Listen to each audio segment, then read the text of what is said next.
Hi friends, I'm Dr. Mitali Basavda, obstetrician and gynecologist, and you're watching My Gynac, which puts your health in your hands.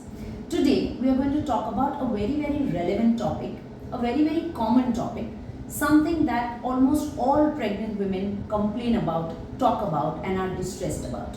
And that is the slight back pain or backache that they all go through during pregnancy. Especially so in women who have had a second birth or they are having a second pregnancy and they've already had one child before. Most of the times such women attribute this back pain to a previous either painless delivery or a spinal anesthesia that was given during a cesarean section. We are going to talk about back pain in pregnancy today so that we know how it is caused and why it is caused, what we can do to prevent it. Most importantly, we are going to talk about whether a previous cesarean section or a previous spinal anesthesia or an epidural analgesia have anything to do with back pain. And we are also going to talk about what are the serious signs. If you have back pain with these serious signs, you must go and visit your doctor now.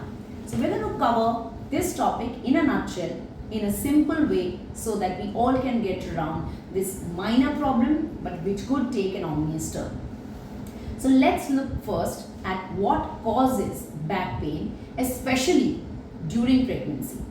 So let's say you had back pain earlier, but during pregnancy it gets worse. Sometimes you might be completely fine with no backache, but during pregnancy you start developing pain or stress or strain in your lower back area.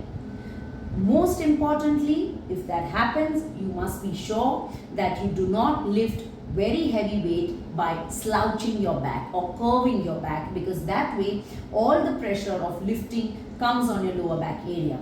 You should rather sit and then pick it up from the floor so that your hips and your legs can take the pressure of the weight that you're lifting off the ground. This is a very important topic or a very important aspect that you need to keep in mind when you're lifting heavy weight, so that you can protect your back from injury and hence subsequent back pains. During pregnancy, what happens is that because of the growing belly, the belly comes out, so the center of gravity of your body shifts. When this happens, the back tries to compensate for this and curves more forward, which in medical terms we call as a natural lumbar lordosis, which gets exaggerated. So naturally there is a curve in your lower back. That is the natural lordosis. But because of the shifting of the center of gravity, because of the developing belly, this curve becomes more exaggerated, thereby putting strain on your back and the muscles around your back, which is why you start getting aches, pains, and you feel the need to do this and touch your lower back in an attempt to support it.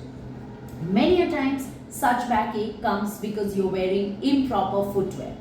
High heels or chappals or shoes that do not have the support for the arches in your foot can also put a strain on your back and thereby promote your back pain. You could also be having an improper posture. 90% of the times, just by a small posture correction, you would be free from backache and have a healthier back.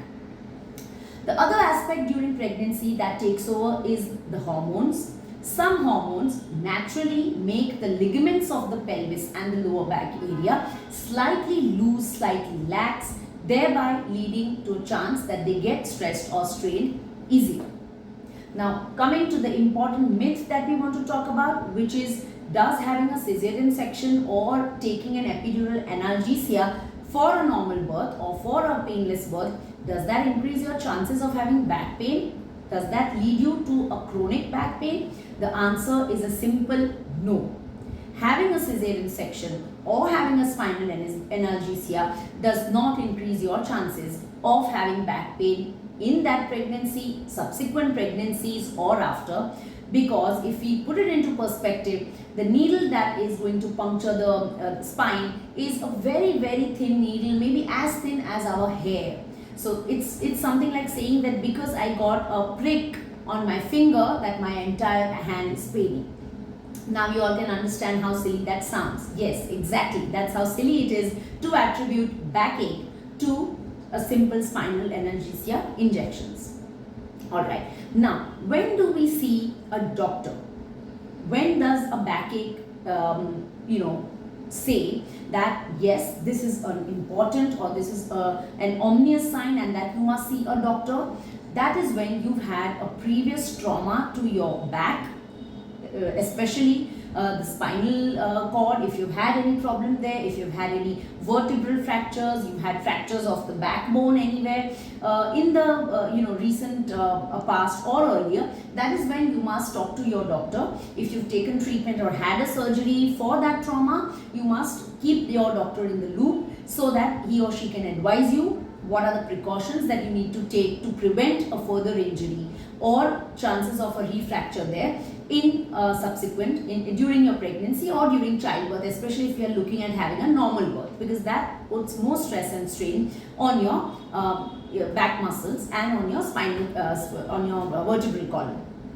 The other thing is, if you are late into your pregnancy, let's say you are 9 months plus or you're 7 months plus pregnant, this could also mean a sign of an early labor. So there are some women who, instead of having the routine pains, they have back pain as a first sign or first indicator that labor is now going to start.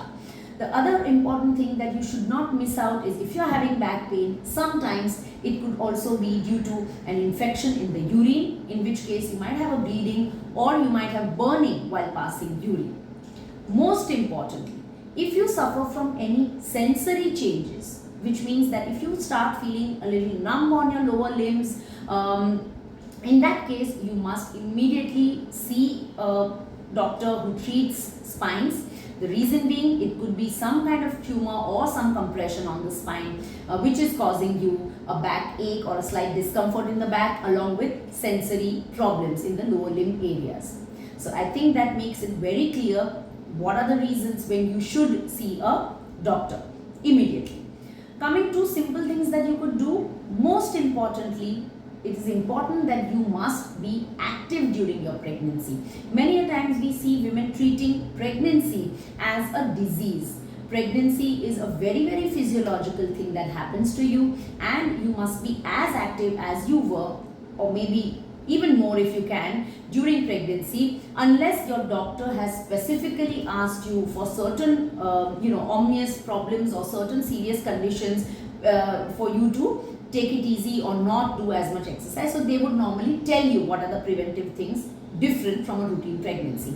But if you're a low risk pregnant woman, you can always continue with your exercises. There are certain exercises known as core strengthening exercises, which essentially help you to gain better strength in your lower back area and in your upper abdomen area. This keeps the muscles tight, it keeps the muscles healthy, and thereby reduces your chances of having a back pain problem during pregnancy. I hope this solves a lot of the myths and complications that you've had in your mind about back pain during pregnancy. We'll see you next time with another topic which is very simple, relevant, but is something that bugs you a lot during pregnancy. Do let us know how you found this video. If you have any thoughts, if you have any questions, please write into us so we try our best to sort them out. And most importantly, don't forget to like, share and subscribe. Thank you so much. Signing off.